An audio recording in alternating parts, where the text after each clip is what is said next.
आजकल लीवर की प्रॉब्लम्स इतनी बढ़ गई है कि इंडिया में हर 10 में से 6 लोगों को फैटी लीवर की समस्या है। और कई लोगों को तो पता भी नहीं होता कि उनको फैटी लीवर है, क्योंकि इसके कोई सिम्टम्स भी नहीं होते।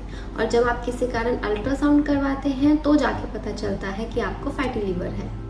नमस्कार, मेरा नाम डॉक्टर जैस्मिन है। मैं आयुर्वेदा कंसल्टेंट हूँ और आज हम बात करेंगे फैटी लीवर के बारे में। लेकिन उससे पहले अगर आपने मेरा चैनल सब्सक्राइब नहीं किया है तो वो ज़रूर करें और बेल आइकन भी दबा दें ताकि आपको लेटेस्ट वीडियो का नोटिफिकेशन मिलता रहे। फैटी लीवर की प्रॉब्लम इतनी कॉमन हो गई है कि साइंस ऐसा मानता है कि अगर डायबिटीज़ और आर्थराइटिस के पेशेंट को इकट्ठा कर दें तो उनकी पॉपुलेशन अकेले फैटी लीवर की पॉपुलेशन के बराबर या शायद उससे भी ज़्यादा होगी। फैटी लीवर का मतलब क्या होता है? फैटी लीवर यानी कि लीवर में फैट या चर्बी का जमा होना। नॉर्मली लीवर में फैट होता ही है, अगर वो 5% से ज़्यादा हो जाए तो उसको फैटी लीवर कहते हैं। जब आप अल्ट्रासाउंड करवाते हैं तो उसमें पढ़ते होंगे कि आपको फैटी लीवर आया है, लीवर का साइज़ बढ़ गया है और उसमें लिखा होता है, ग्रेडिंग लिखी होती है, ग्रेड 1, ग्रेड 2, ग्रेड 3। अगर फैट 5% से लेके 33% के बीच में है तो वो ग्रेड 1 होता है, 33 से लेके 66% है तो वो ग्रेड 2 होता है और अगर 66 से ज़्यादा है तो वो ग्रेड 3 होता है। वैसे तो फैटी लीवर के कोई सिम्टम नहीं मिलते। कभी आप अल्ट्रासाउंड करवाएंगे तो आपको पता लगेगा कि फैटी लीवर आया है, बट कई लोगों में कुछ सिम्टम्स मिल सकते हैं, जैसे कि पेट की राइट साइड में भारीपन रहना, दर्द रहना कभी कभी, या फिर आपको उल्टी जैसा मन होना, भूख का कम लगना, थकान रहना, मूड फ्लक्चुएट करना या फिर नींद का डिस्टर्ब रहना। अगर आपका पेट निकला हुआ है, सेंट्रल ओबेसिटी है या फिर आपको बीपी बढ़ता रहता है, कोलेस्ट्रॉल बढ़ा हुआ है, तो इसके बाद आपको फैटी लीवर आएगा ही। ये इसके रिस्क फैक्टर्स हैं। फैटी लीवर कार्डियोवास्कुलर डिजीज से रिलेटेड है, यानी कि अगर आपको फैटी लीवर है तो ये इंडिकेट करता है कि जो आपकी हार्ट की धमनियां हैं उसमें भी फैट ज़्यादा है और आपको हार्ट की प्रॉब्लम होने के ज़्यादा चांसेस हैं। फैटी लीवर दो टाइप का होता है, एक अल्कोहलिक फैटी लीवर, दूसरा नॉन अल्कोहलिक फैटी लीवर। जो अल्कोहलिक फैटी लीवर है ये उन लोगों को होता है जो लंबे समय से अल्कोहल ले रहे होते हैं, डेली बेसिस पे ले रहे होते हैं, उनको फैटी लीवर हो जाता है। अगर फैटी लीवर का ट्रीटमेंट नहीं किया जाएगा तो इसकी आगे की स्टेजेस होती हैं। फैट जो है आपके लीवर के सेल्स को डैमेज करना शुरू कर देगा तो वहाँ पर सूजन आ जाएगी। उस स्टेज को कहते हैं अल्कोहलिक हेपेटाइटिस।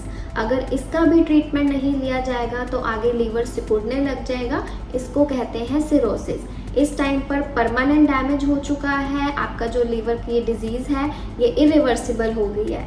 अगर ये स्टेज आ गई है तो आपको लीवर कैंसर होने के रिस्क ज़्यादा है। दूसरा है नॉन अल्कोहलिक फैटी लीवर, जो बिना अल्कोहल लिए भी हो जाता है।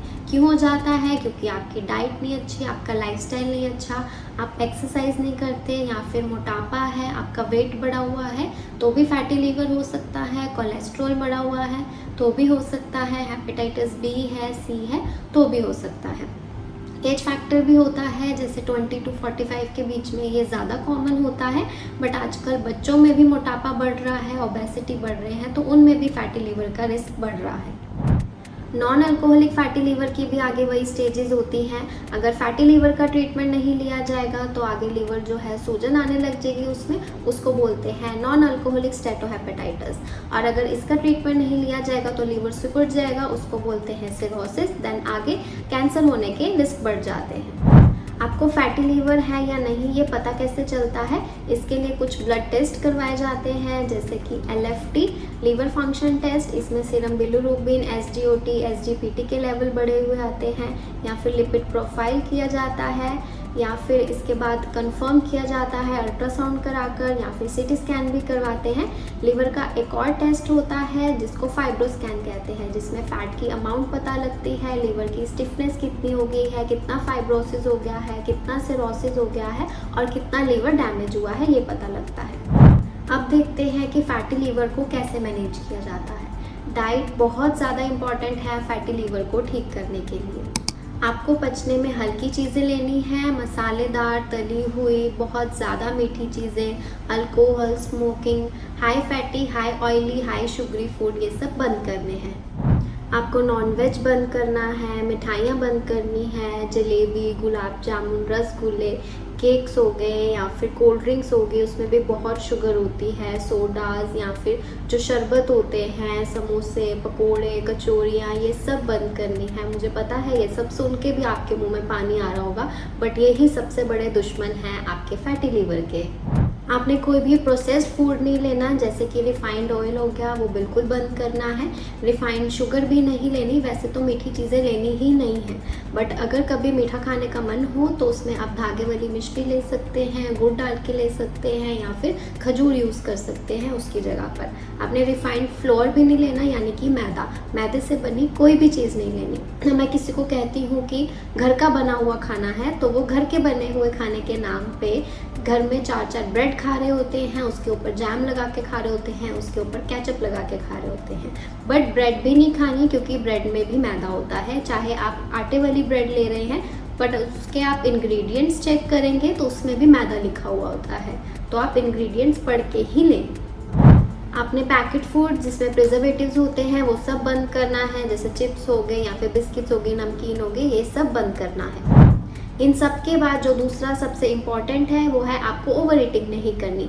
आपको हमेशा अपनी भूख का 70 to 80% ही खाना है, और आपको जो खाना पच जाए तो ही उसके बाद आपने नेक्स्ट मील लेनी है। अब कई लोग क्या कर रहे होते हैं, किचन में जाते हैं, कुछ ना कुछ स्नैकिंग कर लेते हैं, जैसे कभी बिस्किट उठा के खा लिए, चिप्स खा लिए, नमकीन खा ली। ऐसा नहीं स्नैकिंग करनी है।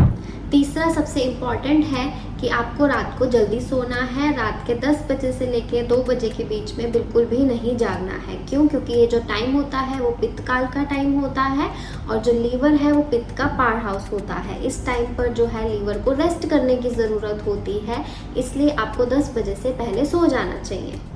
नेक्स्ट फोर्थ इम्पॉर्टेंट पॉइंट ये है कि आपको डिनर जो है वो लाइट करना है, यानी कि आप खिचड़ी ले सकते हैं, सूप्स ले सकते हैं, सॉर्टेड वेजेस ले सकते हैं। दूसरा, आपने डिनर अर्ली करना है, 7 साढ़े 7 बजे से पहले कर लेना है, और जो आपने नेक्स्ट मील लेनी है वो अगली मॉर्निंग भूख लगने पर ही लेनी है। जो ये फास्टिंग होती है ये बहुत ज़रूरी होती है। आपका लीवर एक टाइम पर एक काम करेगा, या तो वो डाइजेशन का काम करेगा या फिर हीलिंग का, यानी खुद को ठीक करने का काम करेगा। तो अगर आप सारा दिन खाते रहेंगे तो वो जो है डाइजेशन में बिजी रहेगा, उसको हील होने का टाइम मिलेगा ही नहीं। जब आप इस तरह की फास्टिंग करते हैं कि शाम 7 बजे से लेकर अगली मॉर्निंग तक सुबह कुछ नहीं खाते हैं, तो आपके बॉडी को टाइम मिलता है कि वो अंदर से सफाई करेगा और आपका लीवर जो है अंदर से हील होगा। ये चारों पॉइंट बहुत इंपॉर्टेंट है आपके लीवर को हील करने के लिए। इसी से ही आपका जो लीवर है उस पर लोड कम होगा और वो ठीक होगा।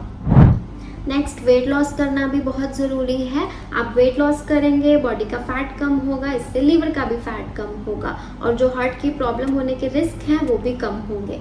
जब आप 7% वेट अपना कम कर लेंगे तो आपको बहुत सिग्निफिकेंट इम्प्रूवमेंट देखने मिलेगी अपने लीवर में।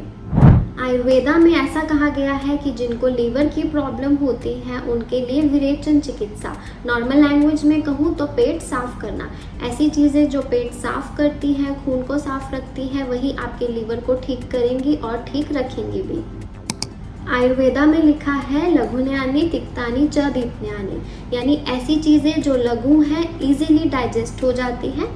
तिक्तानि यानी कि जो कड़वी होती हैं। दीपनानी यानी कि जो दीपन करती है, आपकी जठराग्नि को बढ़ाती है। ये आपके लीवर के लिए अच्छी होती हैं। ऐसी कौन सी चीज़ें हैं वो मैं आपको बताती हूँ। सब्जियों में कड़वी सब्जी कौन सी है, जैसे कि करेला, परवल हो गया, सहजन, ड्रम स्टिक्स या फिर पुनर्नवा की सब्ज़ी या फिर पेठे की सब्ज़ी, ये बहुत अच्छी होती है आपके लीवर के लिए। फ्रूट्स में सेब हो गया या फिर अंगूर हो गए, इसकी जगह पर आप ब्लैक रेजिन्स भी ले सकते हैं, या फिर बेर हो गया, आंवला हो गया, गाजर का जूस हो गया, चुकंदर का जूस, बेल का जूस या फिर अनार का जूस, आंवले का जूस, पर घर के बने हुए जूस, ये सभी आपके लीवर को डिटॉक्स करेंगे। छाछ होगी घर की बनी हुई, ये आप ले सकते हैं, ये बहुत अच्छी होती है लीवर के लिए। इसमें आप जीरा डालकर या फिर कड़ी पत्ता डालकर, ये सब डालकर ले सकते हैं, पर दही नहीं लेनी। अगर आपका वेट ज़्यादा है तो आप जौ की रोटी खाएं, अगर वेट कम है तो गेहूं की रोटी भी खा सकते हैं। इसके अलावा मूंग की दाल, कुल्थी या फिर जो पुराने चावल होते हैं, लाल चावल होते हैं, ये सब अच्छे हैं आपके लीवर के लिए। पर राजमा, चने, छोले, चने की दाल, ये सब नहीं लेनी, क्योंकि ये पचने में भारी होती है। लहसुन हो गया, ये भी अच्छा होता है, या फिर अदरक होगी, धनिया, धनिए में जो है एल्कलॉइड्स और फ्लेवोनॉइड्स होते हैं जो आपके लीवर को डिटॉक्स करते हैं। आप धनिए की चटनी ले सकते हैं। हल्दी बहुत अच्छी होती है, हल्दी में करक्यूमिन नाम का कंपाउंड होता है जो लीवर को डिटॉक्स करता है, लीवर की सूजन को कम करता है, वो हेपेटोप्रोटेक्टिव होता है और एंटी कैंसरस भी होता है। कुछ औषधियाँ होती हैं जैसे कि आंवला हो गया, आप आंवले का पाउडर ले सकते हैं, आधा चम्मच दिन में 2 बार ले सकते हैं। पुनर्नवा बहुत अच्छा होता है, उसका आप काढ़ा बनाकर ले सकते हैं। भूमि आंवला होता है एक, वो भी बहुत अच्छा होता है, उसका भी आप आधा चम्मच दिन में 2 बार ले सकते हैं। और इसी तरह बहुत सारी हर्ब्स होती हैं जो लीवर के लिए अच्छी होती हैं, पर आप अपने डॉक्टर के गाइडेंस के अंडर ही लें। अगर आपको कोलेस्ट्रॉल है साथ में उसका ट्रीटमेंट भी ज़रूर लें, अगर आपको डायबिटीज़ है उसका ट्रीटमेंट भी लें। इससे पहले की समस्याएं बढ़ जाए आप अपने किसी आयुर्वेदिक डॉक्टर को कंसल्ट करें, या फिर आप मुझे भी इस व्हाट्सएप नंबर पर कंसल्ट कर सकते हैं। लास्टली एक्सरसाइज ज़रूर करें, इससे आपके बॉडी का फैट कम होगा, लीवर का भी फैट कम होगा। डेली कुछ ना कुछ फिजिकल एक्टिविटी ज़रूर करें, चाहे 15 से 20 मिनट की वॉक करें, या फिर आप रनिंग भी कर सकते हैं, योगा आसन भी कर सकते हैं, प्राणायाम करें। एक कपालभाति होता है वो बहुत अच्छा होता है इसके लिए, और भुजंग आसन, धनुरासन, नौक आसन, ये सारे आसन आपके लीवर के लिए बहुत अच्छे हैं। अगर आपको ये वीडियो अच्छा लगा तो इसको लाइक, कमेंट, शेयर और चैनल को सब्सक्राइब ज़रूर कीजिए, और जानकारी के लिए हमारी दूसरी वीडियोस देखिए।